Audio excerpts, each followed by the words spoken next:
छाती थोड़ा होगा इस तक कौन पूछा गाड़ी रोड है एम्बुलेंस तो पूछ होगी यार रोड नहीं तो इस घटना अपना बाबू माना यो मैं अपना बच्चा क्यों नहीं मान रहा। हमें सरकार से हाथ जोड़ के विनती है बस हमें ज्वाइनिंग दे दो और कुछ नहीं। अंदर से बिल्कुल कालजा फाट फाट के आ रहा क्या बोले क्या नहीं कुछ समझ में नहीं आ रहा। ज्वाइनिंग मांग रहे हैं जी और तो कुछ मांगे ही नहीं जी। मेडल दिया जी नेशनल तक मेडल दे रखे इंटरनेशनल प्लेयर हैं जी यहाँ पे सारे मोस्टली अच्छे प्लेयर हैं फिर भी ज्वाइनिंग नहीं मिल रही। भाई ने पानी भी नहीं पिया जी अब तक 5 दिन से पानी तक नहीं पिया। आप इस देश के युवाओं के साथ क्या चाहते हैं कि वो किस तरीके से आपको सपोर्ट करें? सर हमारा बस यही मुद्दा है कि हमें ज्वाइनिंग दे और जितने भी मेरे सारे भाई बैठे हैं यहाँ पर सबको ज्वाइनिंग दे। और हमारा जहाँ तक हमारी ज्वाइनिंग नहीं होगी तो हमारा प्रदर्शन और भी बढ़ेगा और हमारी या तो यहाँ से लाश जाएगी या फिर हमारा ज्वाइनिंग लेटर हमारे हाथ में दे ताकि हम घर जाएं और हमारे हमारे माता पिता से जाके मिलें। ताकि अभी तक मैं आपको बता रहा हूँ आपके माध्यम से मेरे माता पिता को ये भी नहीं पता कि मैं यहाँ पे बैठा हूँ। अगर उनको पता लग गया तो पता नहीं क्या सोचेंगे वो क्या होगा उनके साथ। और आगे में कुछ नहीं कह सकता जी। हक मांग रहे हैं उनसे कोई भीख थोड़ी मांग रहे हैं उनसे। हम अपना हक मांगने के लिए गए थे। हमारे खिलाड़ियों को बोल रहे बाहर निकालो इनको बोलने की तमीज़ नहीं है। बोलने की तमीज़ तो उनको नहीं है इतने ऊंचे पद पर बैठे हैं फिर भी बोलने की तमीज़ नहीं है उनको। हम छोटे आदमी हैं तो या क्या उनसे मिल नहीं सकते। इतने बड़े होकर वो बोलने जब वोट मांगने जाते हैं तो आराम से कहते हैं पैर भी पकड़ लेते हैं वो हमारे घर पे आके कि हमें वोट दो और जब हम जाते हैं हमें बाहर निकाल देते हैं। और अमरण अनशन पर बैठे हमने ये बोला कि सर हमारे 4 बच्चे अमरण अनशन पर बैठे हैं। उन्होंने क्या बोला कि हमसे पूछ के बैठे हो हमारा क्या जाता है मर जाएंगे तो मर जाएंगे तुम्हारे मरेंगे हमसे हमारे थोड़ी मरेंगे। उनके बच्चे बैठेंगे तो वो ऐसा बोल देंगे क्या? कोई भी नहीं बोलता। किसी मंत्री का बेटा आके देखो तो यहाँ पे बैठ के देखो तब पता चलता है कि कैसा बीत रहा है। इसकी हालत देखो आप कैसी हुई है। 5 दिन से इसने कुछ भी नहीं खाया पिया है। वो पता लेने तक नहीं आए हमारे पास। कम से कम कोई यहाँ आए तो पता तो करे कि क्या बीत रही है इनके ऊपर। नमस्कार, दिस इज SK सिंह। आज हम जिस माहौल में बैठे हैं वो माहौल एक बहुत ही संगीन माहौल है। 5 दिनों से अगर आप खाना ना खाएं तो आपकी स्थिति क्या होगी आप समझ सकते हैं। लेकिन ये जो सामने जो आप तस्वीरें देख रहे हैं 5 दिन से आमरण अनशन पर बैठे हरियाणा के ये खिलाड़ी अपनी न्याय के लिए किस तरीके से सरकार का इंतज़ार कर रहे हैं। लेकिन शायद सरकार के नुमाइंदों के पास अभी तक वो समय नहीं हुआ। शायद वो किसी के मरने का इंतज़ार कर रहे हैं ताकि उसको एक शहादत का चोला पहनाकर आने वाले चुनाव में वोट बटोरा जा सके। वोट की राजनीति की मैं बात करूं तो इससे पहले भी मैंने जॉब और वोट के राजनीतिक जो समीकरण है उस पे कई बार मैंने इस बात को कहा है कि सरकार हमारे देश के युवाओं के साथ कितनी संवेदनशील है कि वो 5 साल पहले शुरू हुए प्रक्रिया में पूरे 5 साल उसको खींच कर लेकर जाती है। हमारी युवाओं को मानसिक प्रताड़ना देती है, उनके भविष्य के साथ खेलती है और जब चुनाव समीप आता है तो आनन फानन में वो अपॉइंटमेंट लेटर पहुंचा देती है। लेकिन 5 साल के दौरान जो ज़िंदगी इन युवाओं को बीतती है, जिस संघर्ष से ये गुज़रते हैं, जिस मानसिक पीड़ा से ये गुज़रते हैं, उसका जवाब कौन देगा? ये सवाल बहुत ही अहम है हमारे इस देश के कानून और हमारे देश के इस राजनीतिक समीकरण में। तो आइए हम जानने की कोशिश करते हैं कि 5 दिन से आमरण अनशन पर बैठे हरियाणा के ये युवाओं की तकलीफ़ क्या है और आखिर ये सरकार से क्या चाहते हैं। सबसे पहले तो मैं आपका नाम जानना चाहता हूँ। मेरा नाम आप लोग जो यहाँ पे बैठे हैं सिर्फ आप लोगों का मुद्दा इतने ही लोगों का है या हरियाणा के कितने लोग इस पूरे मुद्दे से प्रभावित हैं? सर ये एक भर्ती हुई थी ग्रुप डी की 4/2018 2018 में भर्ती निकली थी। 2019 में 19 जनवरी 2019 को हमारा रिजल्ट निकला था, जिसमें ग्रुप डी में स्पोर्ट्स कोटे की 1518 पोस्टें थी। सरकार ने वो जींद उपचुनाव के टाइम बिना डॉक्यूमेंट वेरिफिकेशन के भर्ती कर दिए। हमने इनसे रिक्वेस्ट की यहाँ कमीशन में आके कि भाई आपने गलत बंदे लगा दिए, आप वेरिफिकेशन कराओ, ये कराओ। उन्होंने कहा हमने अपना काम कर दिया, आप चाहे कहीं जाओ। हम कोर्ट में गए, कोर्ट ने ऑर्डर किया कि भाई जो बच्चे एलिजिबल ही नहीं है, जिसके पास स्पोर्ट्स ग्रेडेशन नहीं है, उनको आप नौकरी पे कैसे रख सकते हो। वो उन्होंने बाहर निकाल दिए सर 800-900 बच्चे। उन बच्चों की जो वो गलत लगे थे, वो सीट भरने के लिए 2428 बच्चे हम बुलाए। हमारी वेरिफिकेशन स्पोर्ट डिपार्टमेंट से कराई, खुद HSSC ने करी। हम 604 या मतलब समथिंग 610 बच्चे हम एलिजिबल मिले।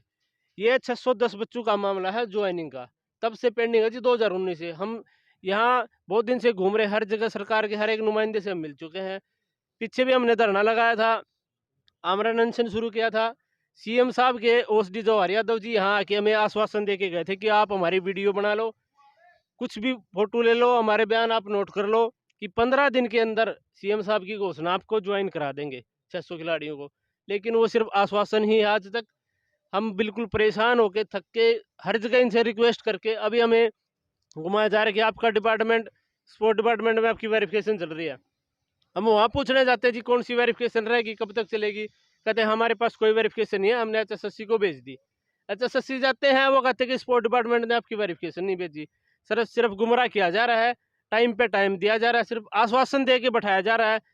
हम बिल्कुल परेशान हो चुके हैं, सरकार से हाथ जोड़ लिए, सब कुछ कर लिए।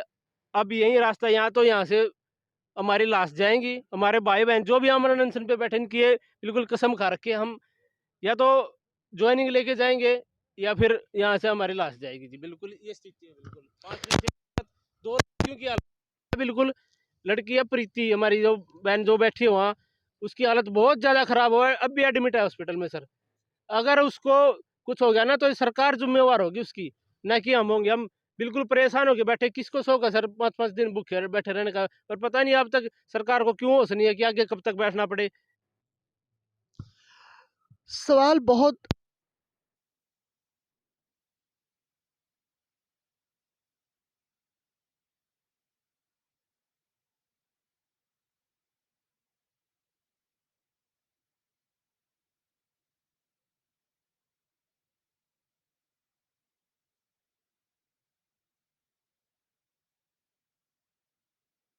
ही पॉलिसी बनाती है, खुद ही उसमें लोगों को उलझाती है और उलझने के बाद दोबारा उसको जो है कि सुलझाती है।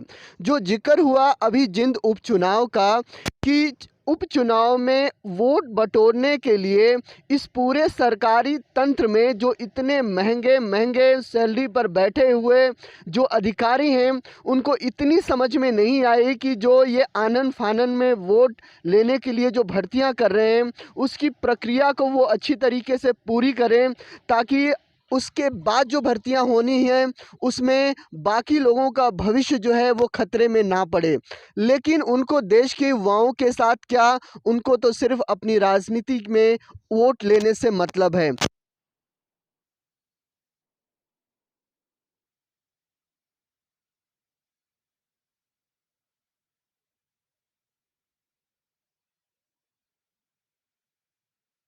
लोग प्रभाव ने 18 से कुछ लोगों का जिक्र किया, या और भी ग्रुप के भर्तियों से भी इसका संबंध?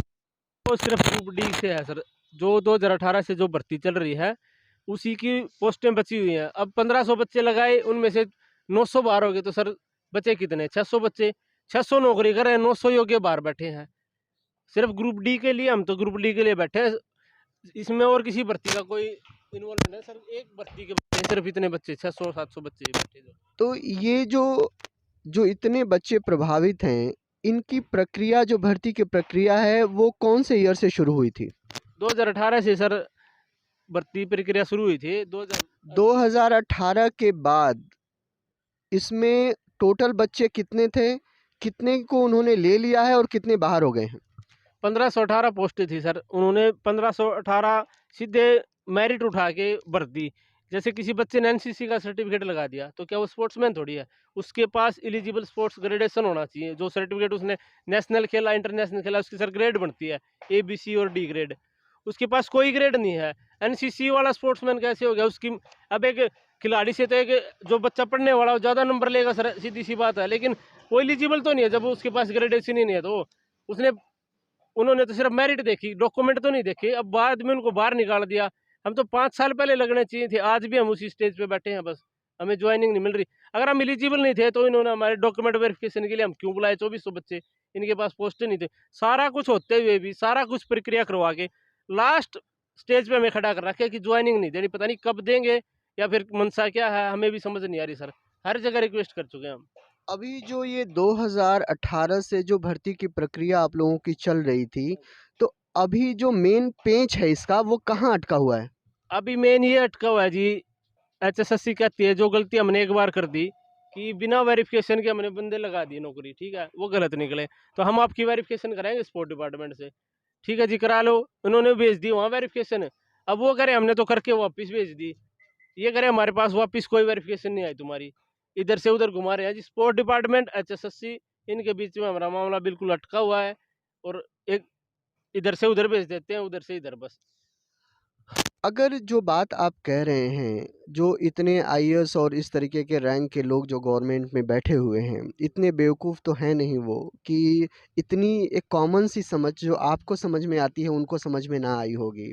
आखिर में सरकार का इसके पीछे नीयत क्या थी?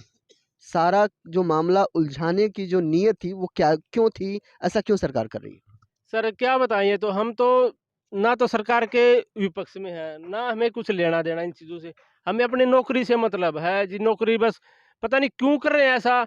अब स्पोर्ट्स वाले क्या देते हैं, ये देख लो जी, हमारे पास कोई पेंडिंग काम नहीं है, या तो ये कह देते हैं सर हम जाएं तो किसके पास जाएं। आज हमने इसीलिए कहा कि हम सीएम साहब के जो प्रधान सीएम राजेश कुल्लर जी, हम उनसे मिलने का हमारा प्रोग्राम है कि हम साहब से मिलके हम बता सके कि जिन 2 डिपार्टमेंट ने हमारा सारा सिस्टम घुमा रखा है, इनको बैठा के मीटिंग करवा के हमारे भी कमेटी के बंदे उसमें 2 बिठाओ कि समस्या कहाँ हो रही है।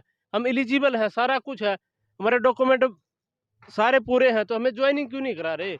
इनको तो सरकार बुलाए, मीटिंग बैठाए इनकी कमीशन की और स्पोर्ट डिपार्टमेंट की। जो बात का जिक्र मैं पहले कर रहा था कि 5 साल तक घुमा-घुमा के लोगों को प्रताड़ित करना, उसके बाद उसको जॉइनिंग लेटर पहुंचा देना, जो है कि पकड़ा देना और आने वाले चुनाव में वोट ले लेना और उससे भी आने वाले अगले चुनाव में वोट ले लेना। ये सारा खेल जो इसी का है कि मान लीजिए कि अब 2024 में चुनाव होने वाले हैं और जो भर्तियां 2024 से लेकर 2029 के बीच करनी है, उसके लिए एक पूरा जो है कि अनाउंसमेंट कर देना अपने जो है कि घोषणा पत्र में कि हम इतनी भर्तियां करेंगे, और वो भर्तियां जब उससे वोट मिल जाए, फिर उसके बाद 2024 के बाद 2025-26 में उसकी प्रक्रिया को शुरू कर देना, फिर किसी न किसी मामले को लेके उसको उलझा देना और फिर उस उलझन को पूरे 4 साल सुलझाते रहना।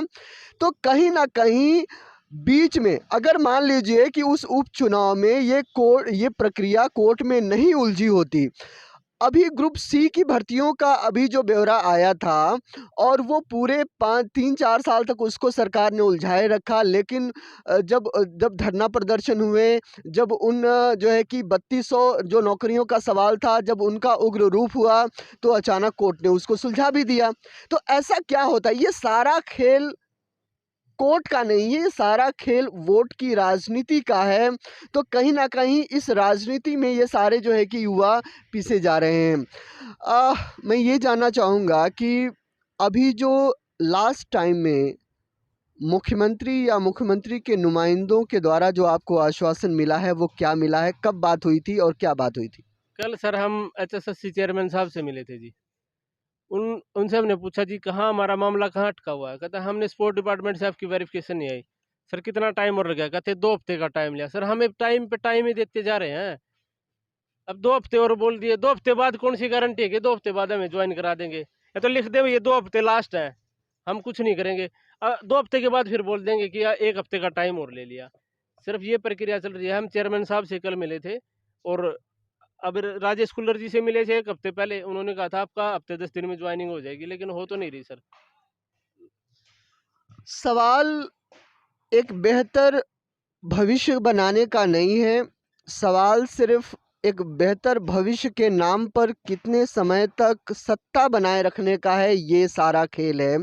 अगर आप वर्तमान समय में अगर पूरे साक्षी मलिक और इस तरीके के प्रकरण को देखें तो किस तरीके से हरियाणा के, अगर बात तो सिर्फ पूरे देश की है, लेकिन सारा प्रक्रिया हुआ उस कुश्ती संघ में बृजभूषण सिंह के पूरे मामले को लेकर सरकार कितनी संवेदनशील थी, लेकिन जब बात मोदी के अहम पे चोट, उनके इमेज पे चोट पे आई, तब जाके ये पूरा जो है कि मामला बदला और कुश्ती संघ को जो है कि भंग किया गया। लेकिन सवाल हरियाणा के लड़कियों, उनके युवाओं के साथ न्याय करने का नहीं है, बल्कि सवाल सिर्फ अपनी सत्ता को बचाने का है। अगर आप इस सामने देखें तो कहीं ना कहीं यहाँ पे हरियाणा की लड़कियाँ भी हैं जिसको बचाने, पढ़ाने और बढ़ाने की बात की जाती है, लेकिन जब वही लड़कियाँ यहाँ पे भूख से मर रही हों, वहाँ पे सरकार का कोई नुमाइंदा उनसे बात करने तक जो है कि वो नहीं आता। अगर आप इस चेहरे को देखें तो इतना जो है कि आसान नहीं होता है। 5 साल तक 5 दिनों तक भूखे रहना, भूख से तड़पना, और उसके बाद क्या हो सकता है, ये शायद सरकार इस बात से अंदाज़ा नहीं लगा पा रही है कि आखिर मामला क्या है। अभी जो आने वाला जो चुनाव है वो काफ़ी पास में है और उसके साथ-साथ गवर्नमेंट के नुमाइंदों का आश्वासन है आप लोगों के पास। अगर ये अभी 5 दिन तक जो है कि आपके सिर्फ़ यहीं पे धरना चल रहा है या पूरे प्रदेश में कहीं और भी धरना चल रहा है? यही चल रहा है हमारा सेक्टर 5 यहीं चल रहा है। तो अगर सरकार आप लोगों की माँगों को इन हफ़्ते, 10 दिन या 15 दिन के अंदर नहीं सुलझाती है, तो आप लोगों का आने वाला रुख क्या होगा? आने वाला रुख तो सर ये है जी, हमारे बड़े खिलाड़ी भी हैं, हमारे बड़े बुजुर्ग, किसान नेता, खाप पंचायतें, सबका समर्थन है जी। चडूनी जी यहाँ आए थे पीछे भी, उन्होंने कहा था जब भी ज़रूरत पड़े मुझे पुकार लेना, मैं अपनी पूरे दल बल के साथ और जितनी भी पंचायतें हैं सारे आने को तैयार है। लेकिन हमारी ये मंशा है फिलहाल कि हम ऐसा माहौल यहाँ नहीं बनाना चाहते। एक सेंटर में मुद्दा हुआ खिलाड़ियों का, तो हर जगह होती है कि खिलाड़ी पंगा लेते हुए सरकार से, किसी से भी। हमें ना सरकार का विरोध करने के मूड में, ना हम पक्ष लेने के मूड में, हमें हमारी नौकरी से मतलब है। जब हमारी नौकरी पे अगर बात आएगी ना सर, लास्ट में अगर ज्वाइनिंग नहीं होगी तो फिर हम किसी भी हद तक जाएंगे जी लास्ट में। चाहे हमें कोई भी बुलाना पड़े, कितना भी विरोध प्रदर्शन करना पड़े, वो तो लास्ट में होगा फिर सर। लेकिन हम वेट कर रहे हैं जी, 2-4 दिन के अंदर हमारा मामला, ये हमारे छोटे भाई जो अनशन पे बैठे हैं, इनकी तभी कोई सुध ले यहाँ की। इनकी तबीयत रोज खराब होती जा रही है, ये मर जाएंगे, फिर इस नौकरी का क्या करेंगे हम। सरकार ये बात तो दिमाग से निकाल दे कि हम इलेक्शन के नजदीक ले जाके नौकरी लगा के वोट ले लेंगे। ये साफ है जी हमारी बात। हम भी पढ़े लिखे हैं, खिलाड़ी जरूर है, इतने तो पढ़े लिखे हैं जी। नौकरी जब हम इतने परेशान हो जाएंगे तो ऐसे नौकरी का क्या करेंगे। हमें कोई इस राजनीति से कुछ नहीं लेना जी, सिर्फ ग्रुप डी की नौकरी तो मांग रहे हैं। जब हम खुद अंदर से खुश हो जाएंगे तो अपने आप नहीं वोट मिल जाएगा। क्या हमें कांग्रेस सरकार से लेना, क्या बीजेपी से लेना, किसी और से लेना। बात बहुत साफ है कि हमारी मंशा इस देश में राजनीति करने का नहीं है, बल्कि अपनी अपनी एफर्ट से इस देश की सेवा करने का है, इस नौकरी के माध्यम से। लेकिन जब सरकार के सामने जब लोग अपनी मांगों को लेकर खड़ा हो जाते हैं तो वही सरकार उन पर आरोप लगाती है कि आप राजनीति कर रहे हैं। अपनी मांगों को लेकर खड़ा होना अगर राजनीति करना है तो शायद ये राजनीति तो सबको करनी ही पड़ेगी। लेकिन अभी भी जैसा कि इन्होंने बताया कि चाहे वो कांग्रेस के नुमाइंदे हों, चाहे वो खाप पंचायतों के नुमाइंदे हों, चाहे वो किसान नेता हों, उनका इनको पूरा सपोर्ट है इस बात का। जब ये चाहेंगे तो वो आकर इनके पीछे खड़े हो सकते हैं।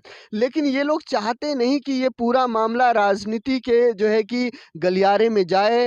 इन लोगों की साफ मांगे हैं कि सरकार के जो नुमाइंदे हैं या जो सरकार है वो वहाँ यहाँ तक आएँ, इनकी बातों को समझें और बिना किसी विरोध प्रदर्शन के इस सारे मामलों को सुलझाएं। तो आखिर में हम देखते हैं कि सरकार इन भूखे पड़े, भूख से मरते हुए युवाओं के साथ कितनी संवेदनशील है और किस तरीके से वो जो है कि आकर इनकी सुध लेती है। तो अगर आप इस देश के युवाओं के साथ सहमत हैं, इनकी बातों से सहमत हैं, इनके प्रति, क्योंकि ये बात सिर्फ इनका नहीं है। आप किसी भी ग्रुप की नौकरी लेने जा रहे हो, लेकिन आप जो है कि आपको इन सारी पीड़ाओं से गुज़रना पड़ता है। तो आने वाले समय में अगर इस पीड़ा से आपके बच्चे ना गुज़रें, आपका परिवार ना गुज़रे, आपके आने वाला भविष्य ना गुज़रे, तो इस प्रोग्राम के इनकी बातों को आप ज़्यादा से ज़्यादा शेयर करके इनकी बातों को ज़्यादा से ज़्यादा लोगों तक पहुँचाएँ, ताकि सरकार तक इनकी बातें जो है कि वो पहुँच पाएँ।